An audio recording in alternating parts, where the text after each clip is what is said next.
मोदी ने आज देश के दुश्मनों पर सीधा हमला किया। मोदी करगिल में थे, इसलिए ऐसा लगता है कि ये बातें पाकिस्तान के लिए की जा रही हैं। ऐसा नहीं है। मोदी ने नाम तो नहीं लिया, लेकिन इशारों में बता दिया कि चीन हमारे सामने असली चुनौती है। चीन हमारा सबसे बड़ा दुश्मन है।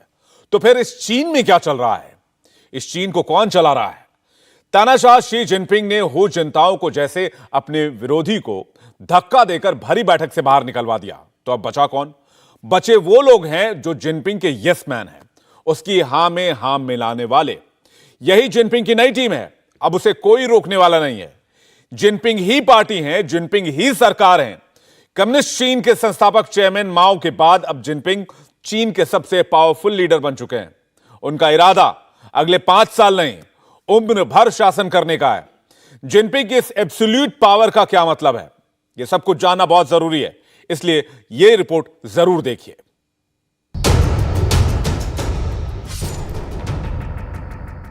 Welcome the General Secretary and other Political Bureau Standing Committee members.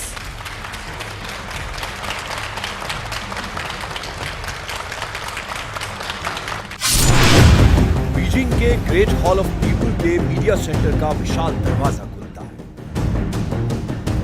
और एक एक करके 7 शख्स दुनिया के सामने नमूदार होते हैं। Welcome the General Secretary and other Political Bureau Standing Committee members.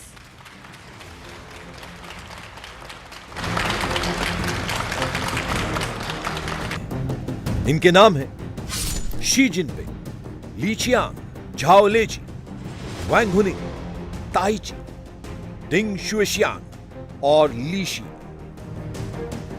ये वो 7 इंसान हैं जो अगले 5 साल, 10 साल या फिर हो सकता है कि 15 साल तक दुनिया के दूसरे सबसे ताकतवर मुल्क चीन की हुकूमत चलाएंगे।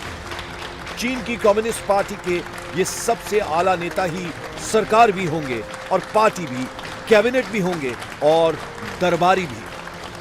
चीन के तानाशाह शी जिनपिंग जब बीजिंग के ग्रेट हॉल ऑफ पीपल में अपनी नई टीम यानी पोलिट ब्यूरो की स्टैंडिंग कमेटी के साथ मीडिया के सामने आए तो दुनिया हैरान रह गई, क्योंकि यह पहली बार था जब चीन पर राज करने वाली स्टैंडिंग कमेटी में राष्ट्रपति जिनपिंग और 2 पुराने टीम मेंबर्स के अलावा बाकी सभी चेहरे नए थे।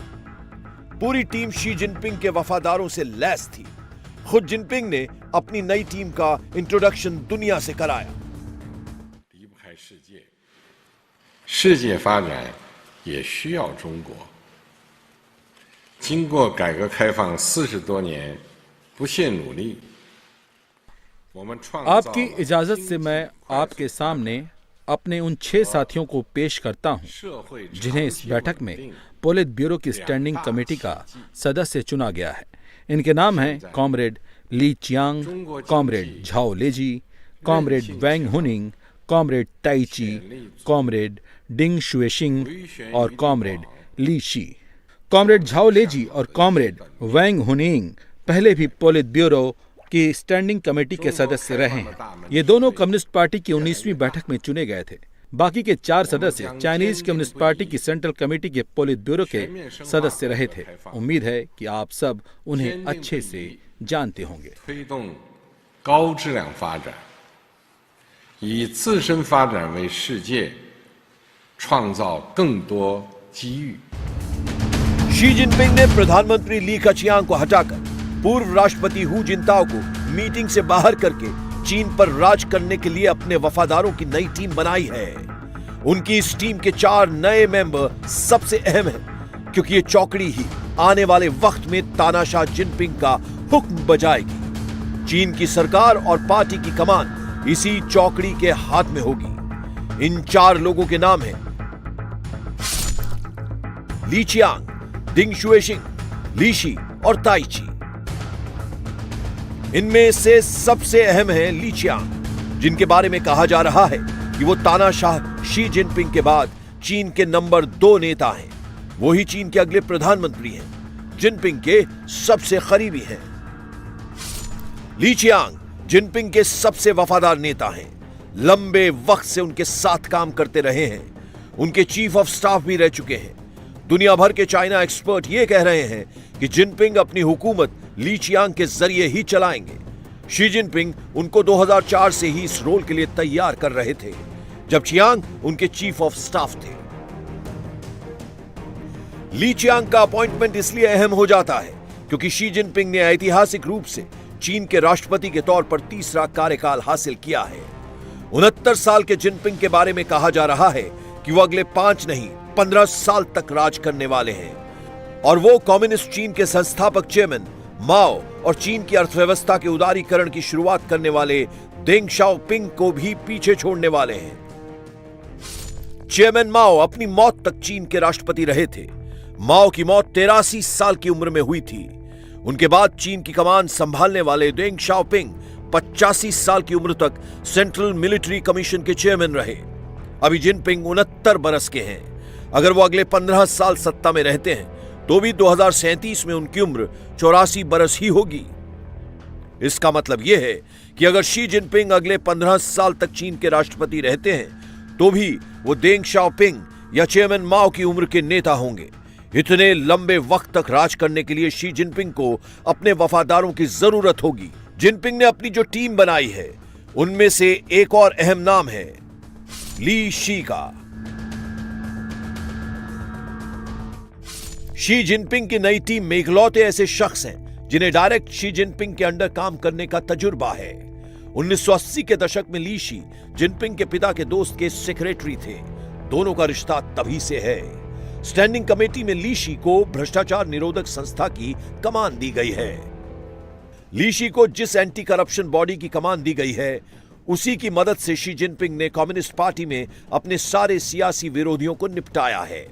2012 में सत्ता में आने के बाद से ही शी जिनपिंग ने भ्रष्टाचार का खात्मा करना अपना मुख्य एजेंडा बनाया हुआ है।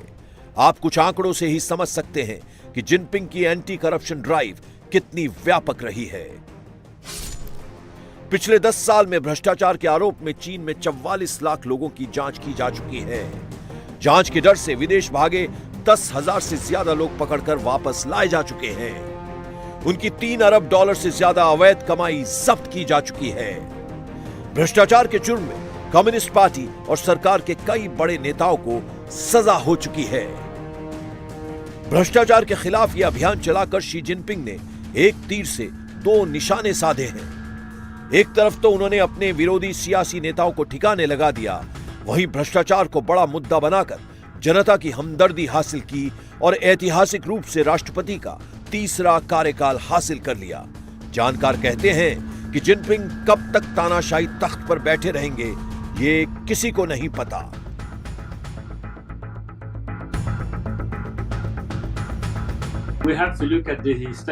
आप देखिए कि पोलिट ब्यूरो की स्टैंडिंग कमेटी में 6+1 या फिर 1+6 सदस्य हैं। इनमें से एक तो शी जिनपिंग है, बाकी 6 सदस्य वो हैं जो जिनपिंग के नीचे आते हैं। इस नई स्टैंडिंग कमेटी की दूसरी बात यह है कि इसमें सब एक जैसे लोग हैं। ये सारे शी जिनपिंग के आदमी हैं। अब कम्युनिस्ट पार्टी पर सिर्फ एक गुट हावी है। जिनपिंग का गुट और साफ है कि ये सारे नेता शी जिनपिंग के मातहत काम कर चुके हैं और इन्हें शी जिनपिंग ने ही प्रमोशन देकर आगे बढ़ाया है।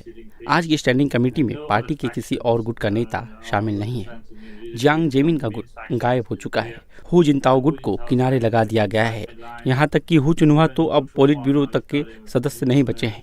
तो स्टैंडिंग कमेटी हो या फिर पोलिट ब्यूरो, दोनों ही जगह शी जिनपिंग के आदमियों का दबदबा है। कार्यकाल का भले अंदाजा न हो, लेकिन शी जिनपिंग ने अपने वफादारों की कैबिनेट बनाकर एक बात तो क्लियर कर दी है, वो चीन के सबसे ताकतवर नेता बन गए हैं। इतने पावरफुल जितने कम्युनिस्ट चीन के संस्थापक चेयरमैन माओ भी नहीं थे। जिनपिंग के पास इतनी पावर है जितना चीन को अमीर बनाने वाले देंग शाओपिंग के पास भी नहीं थी। आज चीन में जिनपिंग की वो हैसियत है जो ना भूतो है ना भविष्य तो।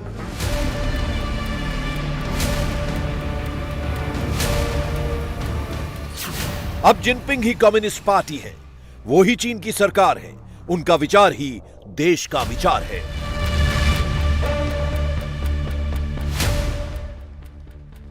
जिनपिंग ने चीन पर अपना शिकंजा इस कदर कस दिया है कि उनके विचारों को चीन का कोर आइडियाज घोषित कर दिया गया है।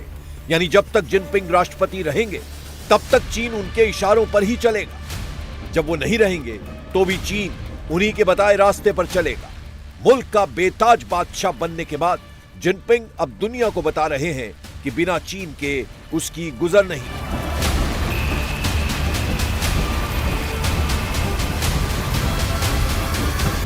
中国发展离不开世界。 जिस तरह से चीन बाकी दुनिया से अलग थलग रहकर अपना विकास नहीं कर सकता, उसी तरह दुनिया को भी अपनी तरक्की के लिए चीन की दरकार है। पिछले 40 वर्षों से लगातार सुधारों और खुलेपन के चलते हमने आर्थिक विकास और दूरगामी सामाजिक स्थिरता के 2 चमत्कार कर दिखाए हैं। चीन की अर्थव्यवस्था में जबरदस्त ताकत है, लचीलापन है, इसमें काफी संभावनाएं हैं और इसके विकास की बड़ी बड़ी उम्मीदें भी हैं। आने वाले लंबे समय तक चीन की अर्थव्यवस्था तरक्की की राह पर आगे बढ़ती रहेगी। चीन बाकी दुनिया के लिए अपने दरवाजे आगे और भी खुला रखेगा। हम अपने आर्थिक सुधारों में और गहराई लाएंगे और अर्थव्यवस्था के तमाम क्षेत्रों में और खुलापन लाने की कोशिश जारी रखेंगे, जिससे हमारा देश ऊंचे दर्जे की प्रगति की राह पर चलता रहे। एक समृद्ध चीन पूरी दुनिया के विकास की नई नई संभावनाएं लेकर आएगा। 以自身发展为世界创造更多机遇。 शी जिनपिंग ने सत्ता पर मजबूत शिकंजा कसने के बाद चीन के सामने 2 टारगेट रखे हैं। 2049 तक चीन को दुनिया का सबसे ताकतवर और अमीर देश बनाना, 2035 तक अपने देश के हर नागरिक को अमीर बनाकर चीन को औसत दर्जे का समृद्ध देश बनाना। जिनपिंग की चीन को सुपर पावर बनाने की सनक से दुनिया बहुत डरी हुई है। इस खौफ की वजह चीन की हरकतें हैं, चीन की बढ़ती मिलिट्री पावर है और इस पावर का बेजा इस्तेमाल है।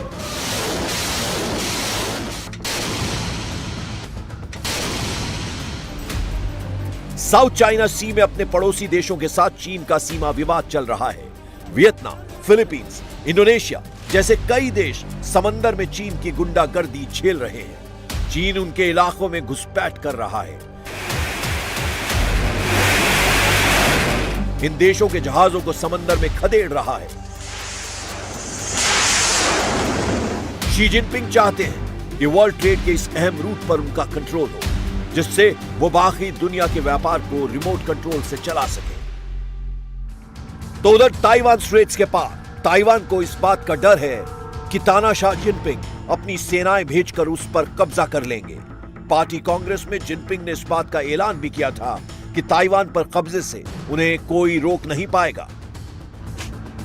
जापान और साउथ कोरिया जैसे चीन के पड़ोसी देश भी जिनपिंग की पॉलिटिक्स से परेशान हैं। अपनी जनता को खुश करने के लिए चीन अक्सर अपने जंगी जहाज और लड़ाकू विमान जापान की सीमा में घुसपैठ के लिए भेजता है। वो उत्तर कोरिया को भी डरावने मिसाइल टेस्ट के लिए उकसाता है।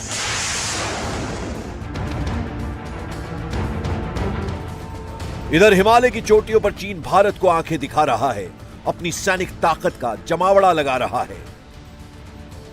बात सिर्फ जंग तक सीमित रहती तो भी ठीक था। शी जिनपिंग की तानाशाही में चीन एक ऐसे मुल्क के तौर पर उभरा है जो बाकी दुनिया को अपना गुलाम बनाने की कोशिश कर रहा है। अमेरिका से चीन का व्यापार युद्ध चल रहा है।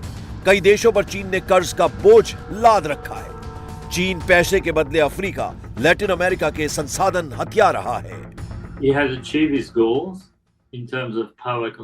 शी जिनपिंग ने सत्ता पर पकड़ बनाने का मकसद हासिल कर लिया है, इसमें तो कोई दो राय नहीं है। आज का नेतृत्व बस जी हुजूरी वाला है, लेकिन दिक्कत यह है कि ये जी हुजूरी करने वाले लोग शी जिनपिंग पर लगाम नहीं लगा पाएंगे। आप ये कह सकते हैं कि एक पार्टी वाली व्यवस्था में तो लगाम लगाने का इंतजाम तो वैसे भी कमजोर होता है, लेकिन पहले कम से कम पार्टी के भीतर कई गुट हुआ करते थे जो एक दूसरे से लड़ते रहते थे और एक दूसरे पर लगाम लगाए रखते थे। लेकिन अब वो बात नहीं रही और खतरा यह है कि अब वैसी गुटबाजी बची नहीं। सत्ता का एक ही केंद्र हो गया है जो जिनपिंग है। हो सकता है कि कम्युनिस्ट पार्टी के बड़े नेता दूसरों की बात सुनने को राजी न हों और गलतियां करें। वैसी हालत में उनके गलत फैसलों का असर चीन तक सीमित नहीं रहेगा। इसका असर चीन के पड़ोसी देशों पर भी पड़ सकता है, जैसे कि ताइवान या फिर चीन के दूसरे बड़े साझेदार जैसे कि अमेरिका, जापान या फिर Europe. China's major partners like the States, Japan, or Europe. वहीं शी जिनपिंग एब्सोल्यूट पावर हासिल करने के बाद दुनिया को यह बता रहे हैं कि उन्हें चीन से कैसे ताल्लुक रखने हैं। जिनपिंग का यही अंदाज पूरी दुनिया में खौफ पैदा करता है। लोग समझ नहीं पा रहे कि आखिर जिनपिंग की नीयत और इरादे क्या हैं, क्योंकि खुद जिनपिंग की बातों पर यकीन करना उनके लिए मुश्किल है, जो ये कह रहे हैं कि चीन ने दुनिया के लिए अपनी तरक्की का बिगुल बजा दिया है।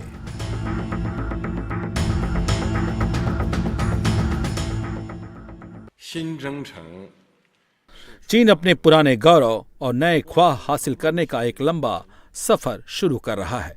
इसकी दशा दिशा तय कर दी गई है और हमने शंखनाद कर दिया है।